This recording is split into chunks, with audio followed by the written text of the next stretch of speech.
सभे मगहिया भाई बहन के भूलेटन काका के राम राम। आथिन मगहिया खबर में सुनते देश दुनिया के खबर। प्रधानमंत्री नरेंद्र मोदी कहल का कि 13 से 15 अगस्त के बीच हर घर में फहरावल जाए तिरंगा झंडा। सीबीएसई के 12वीं में 91.2% तो 10वीं में 97.6% लेकर पास कैलन। महामहिम राष्ट्रपति रामनाथ कोविंद के आज दिल जाए अंतिम विदाई। आरबीआई गवर्नर शशिकांत दास कहल का कि विकसित देश के मुद्रा के तुलना में रुपया है बेहतर। पश्चिम बंगाल के अर्पिता मुखर्जी के घर से 20 करोड़ रुपया नगद बरामद कैल गए। जांच से होल खुलासा कि बिहार के 4000 डाककर्मी बिना ड्यूटी बजौले उठा रहलन है वेतन। देश में पिछलका 24 घंटा में कोरोना संक्रमित के संख्या 21,880 भेटाए। पिछलका 24 घंटा में 60 आदमी के कोरोना से मौत के भी है खबर। राष्ट्रीय फिल्म पुरस्कार में अजय देवगन और सूर्या के घोषित कैल गए सर्वश्रेष्ठ अभिनेता तथा अर्पणा बाल मुरली के सर्वश्रेष्ठ अभिनेत्री। फुलवारी जिहादी ट्रेनिंग के जांच अब एनआईए करत। वैशाली में फाइनेंस कंपनी से 13.5 लाख रुपया के हो गए लूट।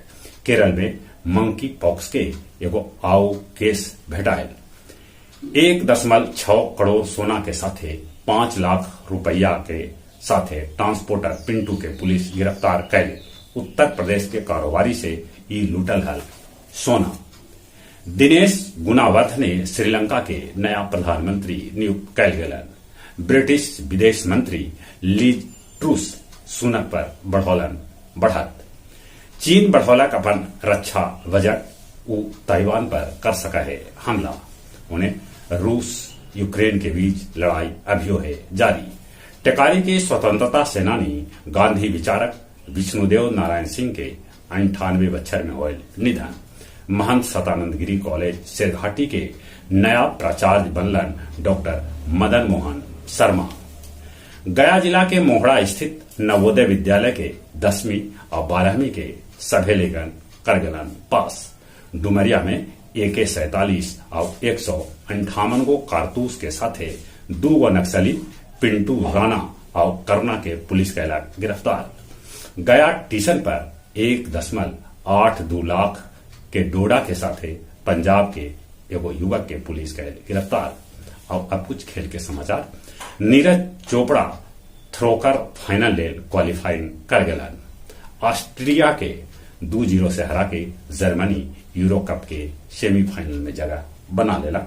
और ऑलराउंडर रविंद्र जडेजा चोट के चलते वेस्ट इंडीज टीम से बाहर हो गलन। जहां तक मौसम का सवाल है, मौसम अभियो अच्छा न है। पानी निमन न बरसल है, नदी नाला सब सुखल है। कोरोना भी उन्हें बढ़ रहा है, इले मुंह होना पर लगाथिन मास्क। चली एक बेर फिर से अपने सभे के भूलेटन काका के राम राम।